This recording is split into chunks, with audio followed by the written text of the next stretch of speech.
दोस्तों, क्या उत्तर प्रदेश में 2027 के विधानसभा चुनावों से पहले नेतृत्व परिवर्तन होने जा रहा है? क्या मुख्यमंत्री योगी आदित्यनाथ की कुर्सी एक बार फिर से डगमगा रही है और भारतीय जनता पार्टी का आलाकमान कुछ और ही फैसला कर चुका है, जिसे अब लागू करने की तैयारियां चल रही हैं और इसी को लेकर तमाम बड़े चेहरे, तमाम बड़े नेता जो भारतीय जनता पार्टी से जुड़े हुए हैं और आरएसएस की ओर से क्या कुछ ऐसी प्लानिंग की जा रही है जो कि आने वाले वक्त में उत्तर प्रदेश की सियासत को पलट कर रख देगी, बदल कर रख देगी। इसी को लेकर इस वीडियो में चर्चा करेंगे। मैं हूं आपके साथ अर्पित जैन और आप देख रहे हैं मीडिया हलचल। पिछले कुछ दिनों से ये चर्चा लगातार सियासी हलकों में चल रही है कि उत्तर प्रदेश में भारतीय जनता पार्टी एक बार फिर से बड़ा मंथन कर रही है, बड़ा विचार विमर्श चल रहा है। ना सिर्फ उत्तर प्रदेश में बल्कि दिल्ली में इसको लेकर के हलचल है और इसको लेकर कोई बड़ा फैसला होने जा रहा है। इस पूरे घटनाक्रम को लेकर पहले निगाहें टिकाई गई आरएसएस के जो सालाना मीटिंग होती है उस पर, और कहा गया कि इसमें आरएसएस की ओर से सीधे जो कोई भी निर्देश है वो भारतीय जनता पार्टी के आला कमान को दिए जा सकते हैं और योगी आदित्यनाथ को दिल्ली की सियासत में ट्रांसफर किया जा सकता है और उत्तर प्रदेश का सिनेरियो पूरी तरह से बदला जा सकता है ताकि 2027 के चुनाव में भारतीय जनता पार्टी एक बार फिर से उत्तर प्रदेश फतेह कर सके, जीत सके। आंतरिक सर्वे पिछले दिनों कराया गया भारतीय जनता पार्टी की ओर से, जिसमें बताया जा रहा है कि समाजवादी पार्टी को बढ़त दिखाई गई। पीडीएफ फॉर्मूले पर समाजवादी पार्टी जिस तरह से आगे बढ़ रही है उसका फायदा अखिलेश यादव को हो सकता है। इन्हीं कयासों के बाद कहा जा रहा है कि योगी आदित्यनाथ पर अब तलवार लटक रही है। लोकप्रियता के मामले में भले ही उत्तर प्रदेश के मुख्यमंत्री बाकी राज्यों के मुख्यमंत्रियों से काफी आगे हो, उनकी लोकप्रियता खुद प्रधानमंत्री मोदी को टक्कर देती हो, लेकिन फिर आखिर ऐसा क्यों कहा जा रहा है कि उत्तर प्रदेश में परिवर्तन हो सकता है? भारतीय जनता पार्टी अब योगी आदित्यनाथ के चेहरे पर चुनाव लड़ने की तैयारी नहीं करेगी। ऐसा क्यों कहा जा रहा है? इसके पीछे कुछ बड़े कारण हैं और इन सभी कारणों की चर्चा मैं आपके साथ इस वीडियो में करूंगा। दरअसल सबसे बड़ा कारण अगर देखा जाए तो वो ये कि योगी आदित्यनाथ पिछले दो विधानसभा चुनाव अपने चेहरे पर जीत चुके हैं और अब उन पर ठाकुरवाद का जो ठप्पा है वो इतनी मजबूती के साथ लग चुका है कि भारतीय जनता पार्टी से जुड़े हुए तमाम अन्य बिरादरियों के नेता अपने आप को उपेक्षित महसूस करते हैं और उनकी ओर से लगातार नेगेटिव फीडबैक दिल्ली आला कमान को दिया जाता रहा है। साथ ही साथ लगातार उत्तर प्रदेश में आरएसएस के कार्यकर्ताओं को, आरएसएस से जुड़े हुए तमाम उन व्यक्तियों को दरकिनार किया जा रहा है जो कि मानते थे कि उत्तर प्रदेश में सत्ता अगर भारतीय जनता पार्टी की है तो आरएसएस को काम करने की सहूलियत मिलनी चाहिए। लेकिन लगातार आरएसएस की ओर से भी जो फीडबैक दिया गया वो ये कि उत्तर प्रदेश में योगी आदित्यनाथ भारतीय जनता पार्टी की नहीं बल्कि अपने चेहरे की सरकार चला रहे हैं और अपने चेहरे की इस सरकार में वो भारतीय जनता पार्टी के आला कमान के निर्देशों को भी ताक पर रख देते हैं। कई मर्तबा आपने देखा होगा कि दिल्ली दरबार और लखनऊ के बीच तलवारें खिंची। कई बार केशव प्रसाद मौर्य ने दिल्ली दरबार में हाजिरी दी। पिछले दिनों आपने देखा होगा कि एक विधायक ने केशव प्रसाद मौर्य के मंच पर यह कह दिया था कि वो चाहते हैं कि बाबा जी दिल्ली चले जाएं और केशव जी उत्तर प्रदेश की बागडोर संभाल लें। साथ ही उन्होंने ये भी कहा था कि उनकी कही हुई बात अक्सर सच साबित हो जाती है। सब सुनकर केशव प्रसाद मौर्य उस मंच पर मुस्कुरा रहे थे। उन्होंने भी कोई प्रतिक्रिया नहीं दी और ये नहीं कहा कि नहीं, बाबा जी ही उत्तर प्रदेश संभालेंगे, मैं तो उनके साथ काम करूंगा। जी नहीं, मुख्यमंत्री को लेकर अक्सर अदावत निश्चित तौर पर आप देखते हैं कि केशव प्रसाद मौर्य नाराजगी जताते रहते हैं। लोकसभा चुनावों के बाद भी आपने देखा होगा कि केशव प्रसाद मौर्य ने सीधा बयान दिया था और कहा था कि सत्ता से बड़ा संगठन होता है और संगठन जो फैसला लेता है उसको सरकार को मानना चाहिए, उसी दिशा में आगे बढ़ना चाहिए। तो यही वजह है कि लगातार माना जाता है कि उत्तर प्रदेश में योगी आदित्यनाथ भारतीय जनता पार्टी की नीतियों पर नहीं बल्कि अपनी बनाई गई नीतियों पर आगे बढ़ रहे हैं और एक मुख्यमंत्री के तौर पर वो इतने मजबूत हो चुके हैं कि पार्टी कहीं पीछे छूट जा रही है। यही वजह है कि दिल्ली का आला कमान लगातार ये मंथन कर रहा है कि क्या योगी आदित्यनाथ का चेहरा हटाने के बाद उत्तर प्रदेश में भारतीय जनता पार्टी फायदे में रहेगी? क्या भारतीय जनता पार्टी को इसका नुकसान तो नहीं हो जाएगा? इसी सब जो नफा नुकसान का गणित है वो फिलहाल सेट किया जा रहा है।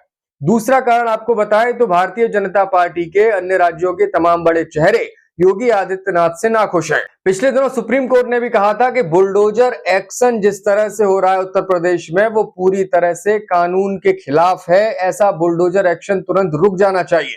इसके बाद मध्य प्रदेश के मुख्यमंत्री, जो कि भारतीय जनता पार्टी की चुनी हुई सरकार के नेता हैं, मोहन यादव, उन्होंने कहा था कि वो तो बुलडोजर एक्शन के पक्ष में कभी रहे ही नहीं।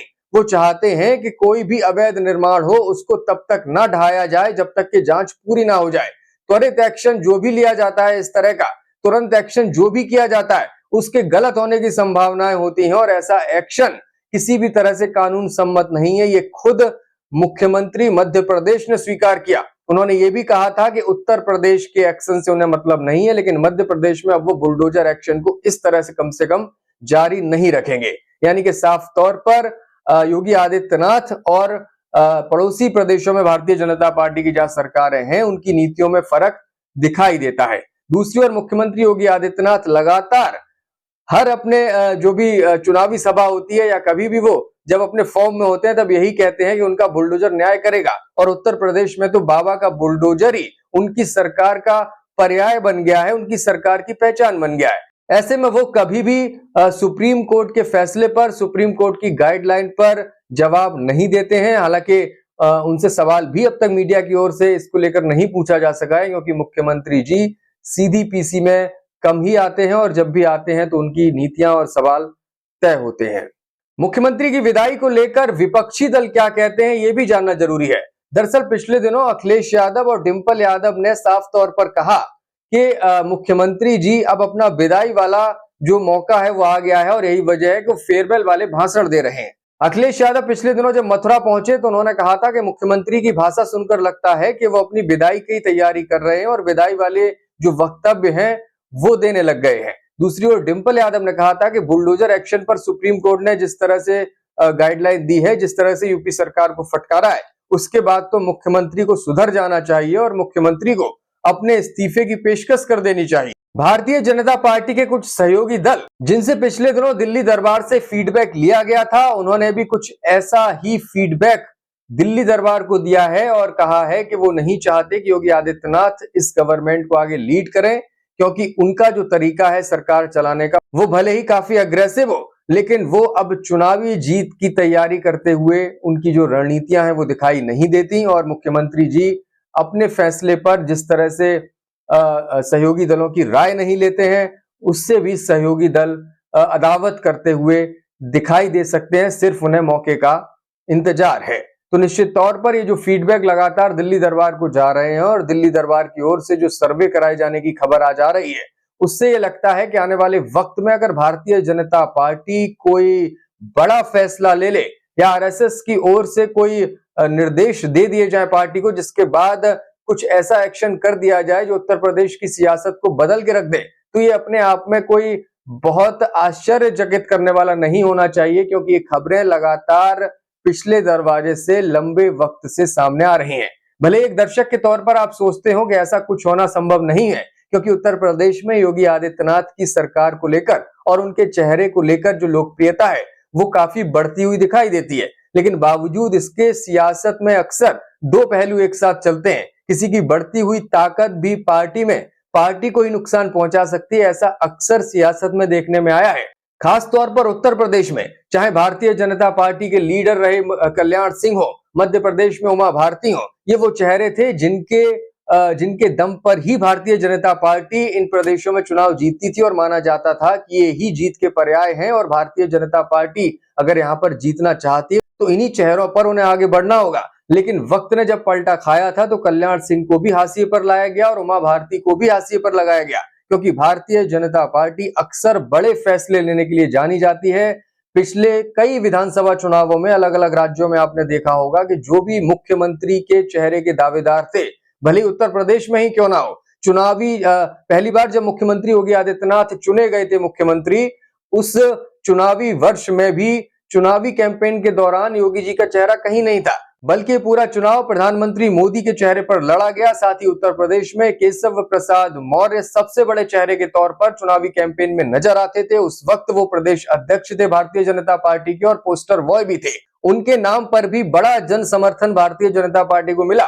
लेकिन जब मुख्यमंत्री चुना गया तो फिर योगी आदित्यनाथ का जैसे ही नाम सामने आया था तो हर कोई चौंक गया था। ऐसे में भारतीय जनता पार्टी अगर आने वाले वक्त में कोई बड़ा फैसला ले ले तो इसमें कोई अतिशयोक्ति नहीं होगी। और 2027 को लेकर तो खास तौर पर भाजपा फूक फूक कर कदम रख रही है उत्तर प्रदेश में, क्योंकि 2027 का चुनाव आने वाले वक्त में देश के चुनावों की दिशा तय कर देगा। पिछले लोकसभा चुनाव में उत्तर प्रदेश में जो दशा भारतीय जनता पार्टी की हुई है उसका सीधा जिम्मेदार केंद्रीय नेतृत्व योगी आदित्यनाथ को ही मानता है। क्योंकि पीडीएफ फॉर्मूला सपा का अगर सफल हुआ है तो वो यही वजह से, क्योंकि दलित और पिछड़ा वोट बैंक जो भारतीय जनता पार्टी के साथ आया था पिछले कुछ चुनावों में, वो उत्तर प्रदेश में वापस सपा के साथ जुड़ चुका है। ऐसे में जो पूरा विवाद चल रहा है बाबर और राणा सांगा का, या फिर जो भी वक्तव्य या जो भी तैयारियां समाजवादी पार्टी की ओर से की जा रही है, उसमें साफ तौर पर नजर आता है कि उनका पूरा फोकस अब पीडीए पर ही है और इसी वोट बैंक को वो मजबूत करने की कोशिश कर रहे हैं। और अगर इसमें वो सफल रहे तो नुकसान भारतीय जनता पार्टी को ही होगा। लोकसभा चुनावों में ये सबक भारतीय जनता पार्टी सीख चुकी है। यही वजह है कि उत्तर प्रदेश में अब पिछड़े चेहरों पर दांव लगाने की तैयारी भारतीय जनता पार्टी कर सकती है। केशव प्रसाद मौर्य इसके अगवा हो सकते हैं और उनका चेहरा अगर भारतीय जनता पार्टी आगे लाती है तो फिर निश्चित तौर पर सपा को भी अपनी रणनीति पूरी तरह से बदलनी पड़ेगी, क्योंकि केशव प्रसाद मौर्य का चेहरा योगी आदित्यनाथ की अपेक्षा बिल्कुल नई दशा दे देगा समाजवादी पार्टी के खिलाफ भाजपा को, और भाजपा फिर उत्तर प्रदेश में कुछ नया कारनामा करती हुई दिखाई दे सकती है। बहरहाल ये तो सब सियासी कयास हैं, ये सारे सियासी गणित हैं जिसको लेकर के ना सिर्फ भारतीय जनता पार्टी, ना सिर्फ विपक्ष के नेता, बल्कि तमाम सियासी जानकार बंद कमरों में गुणा भाग लगा रहे हैं और ये जानने की कोशिश कर रहे हैं कि आखिर सियासी ऊंट 2027 में किस ओर बैठ सकता है, किस करवट बैठ सकता है और जनता का मूड आखिर किस तरह से बदल रहा है। जनता में जो आक्रोश है और जो शांति के साथ पनप रहा है वो आखिर किन तबकों में है, किन बिरादरियों में है, इसको लेकर भी अब अलग अलग जो रिपोर्ट्स हैं, जो अलग अलग जो नजरिए हैं, जो अलग अलग तरीके से लोग कयास लगा रहे हैं, वो इसी बात की ओर संकेत कर रहे हैं कि उत्तर प्रदेश में 2027 का चुनाव जितना सीधा दिख रहा है उतना होगा नहीं।